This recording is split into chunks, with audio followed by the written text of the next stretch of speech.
What's up guys, Corey here, and this is less of a tutorial video and more of just a video to kind of open up the conversation, get your guys' feedback on this idea that I've been kind of working on and pursuing. And yeah, just see if any of these things make sense to you or if anybody else has kind of their own secrets to making a very, very quick workflow. So the template that I'm going to show you here in a minute is called the Instant Workflow template. And the way that this came about is that over the last, I'd say about 2 months, I haven't spent that much time in the studio, haven't really used Ableton all that much, just been doing stuff for the Patreon and then, doing some other life things. So the majority of my music making has been happening on the Move. And I've been just absolutely flabbergasted at how much fun it is. It's my favorite piece of gear that I think that I've ever owned, in terms of actually writing music and enjoying the process. And it's really just that you don't get bogged down. At least I don't.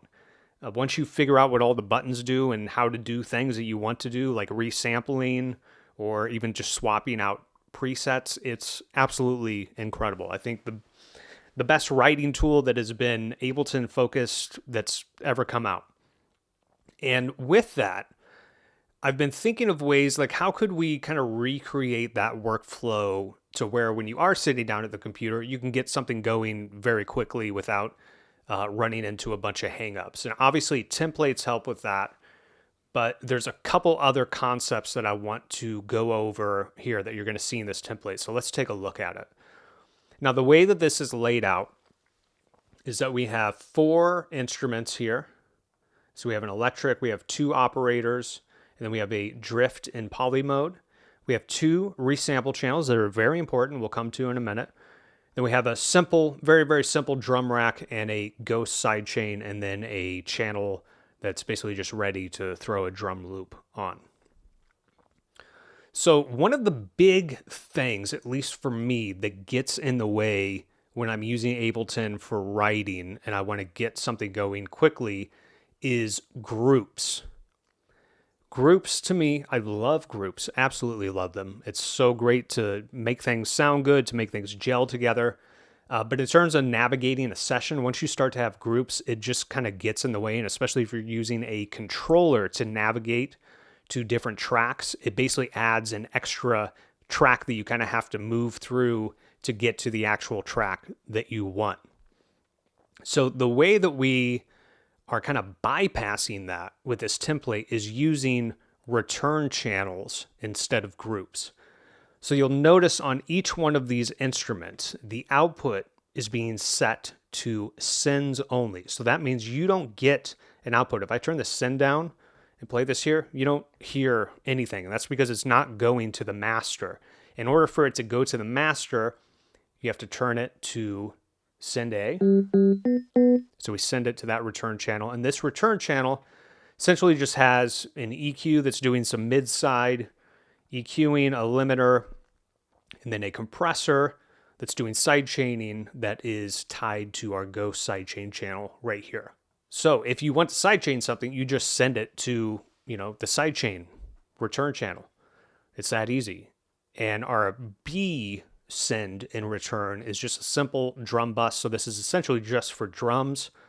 So you can see we have our drum rack being sent there as well as our drum loop slot. Again, if we turn down send B, these sends kind of then turn into your volume knobs for everything, which I think is also kind of cool because it all kind of happens right here. You don't really have to worry about your volumes here, at least for as you're getting something going. So that's, again, bypassing groups. That's a big piece of this, but then also having a resampling setup already ready to go with no confusion, no hiccups, no adding channels or anything like that. And this is basically a version of what I included in the Instant Looper template that's available on the Patreon. So if you bought that, or if you're a Patreon subscriber and you've used the Instant Loopers, it came with a template that we talked about using return channels to resample things. And what's really great about doing it this way is that it allows you to basically just choose what you want to be resampled without having to solo anything, without having to mute any channels. It's all kind of already set up. So we have this third return channel, which is just called Resampler. So that's on C here. So if we want to resample anything, we basically just, again, send it to C. It's going to go into this return channel, and then it's going to show up on these two channels here. So we would just hit record, and I'll demonstrate this in a second, and then you just hit record there, and you're good to go. And what's really great about this is that then once you resample something, you can then send what you just resampled through the resampler return channel again and resample it. So it opens up the opportunity to just kind of continue resampling things and also keeps it nice and neat. Okay, another big piece of this template is that we have instant loopers on each one of these tracks. And that's, again, that is part of what I think allows you to get things going really quickly, but then also because we have the resampling built in here, you're able to capture the stuff that you have looping very easily. The one caveat to this is that ideally you would have each one of these instant loopers MIDI mapped, which I think I do in this set.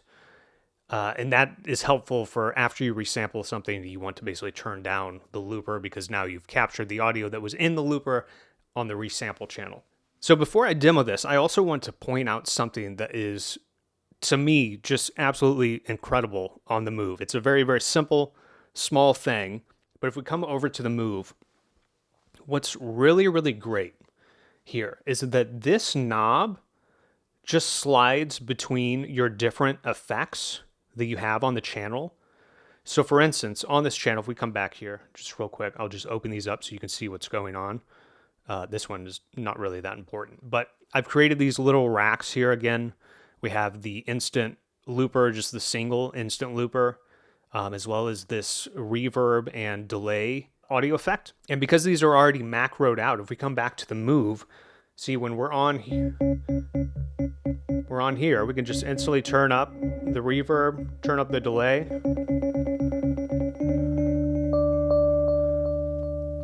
We can go to our instant looper.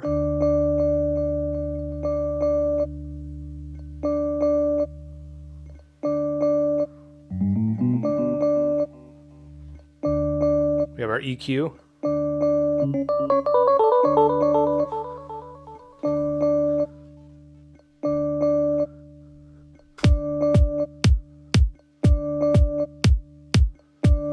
Go to our operator. Let's go to operator 2 because I think this is actually a bass.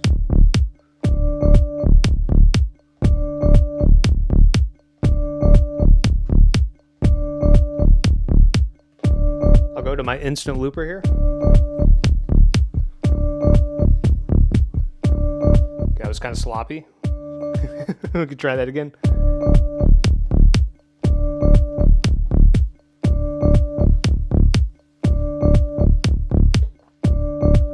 And again, if we want to resample this stuff, we basically have two choices here. We could just send each one of these to C, which is our resampler return, and then hit this here.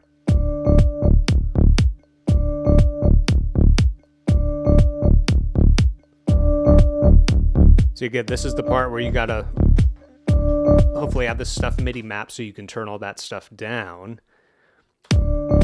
But there we go. We just resampled those two things on top of each other into one track. But what you can also do too, which I'm not going to spend too much time on this because I think it kind of gets away from really what we're trying to do here. But you also have the resample sends enabled on the return channels. So if we wanted to send a bunch of stuff through our sidechain and then resample the sidechain group, we would just turn this up. And then basically when we resample it over here, it would have the ducking and the side chaining on it. But now we have that little thing. Again, we haven't even recorded any MIDI.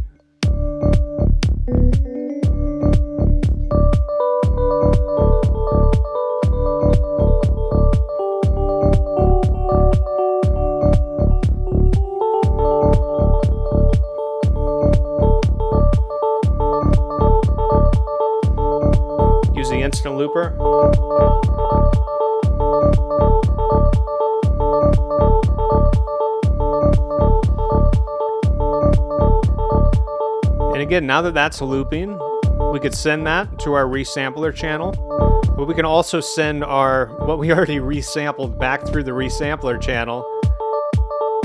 Oh, well, now it's good. This is why you have both of them. Yeah. I tried to outsmart myself.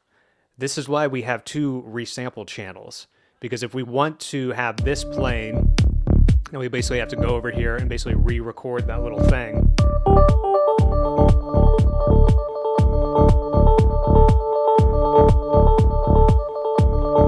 Okay, so this is being sent to the resampler return channel. We'll send what we've already resampled, which is mostly our bass, and just record that. Again, we gotta stop all of this.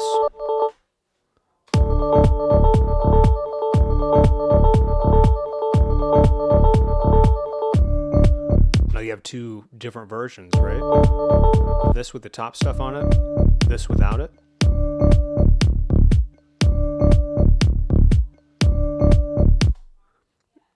So yeah, I don't. Hopefully, I've demonstrated everything on this, and this makes sense. But the idea here is just having, your 4 instruments, and these could literally be whatever you want. It's just about having some things to go to kind of immediately, and then having the resampling set up so you can capture any of the things that you loop. Like I said, using a MIDI controller would be incredibly beneficial, both for each of these sends, mostly the resample one, because I think you're going to want to have all of your main instruments being sidechained, but then you're going to want to send certain things to the resampler at certain times, and then also control over the instant loopers so that you can clear those out at any time. I think is really, really beneficial. So yeah, just wanted to share this. Again, if you're on the Patreon, you have access to this template. Please let me know what you think. Let me know if this is useful,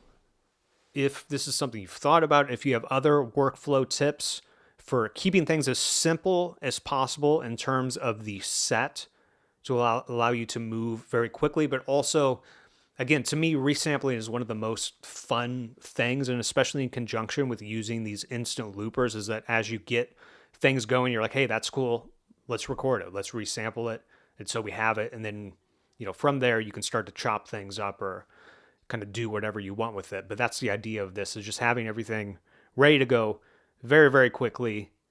Yeah, so hope you enjoyed it. I'll catch you in the next video. Bye.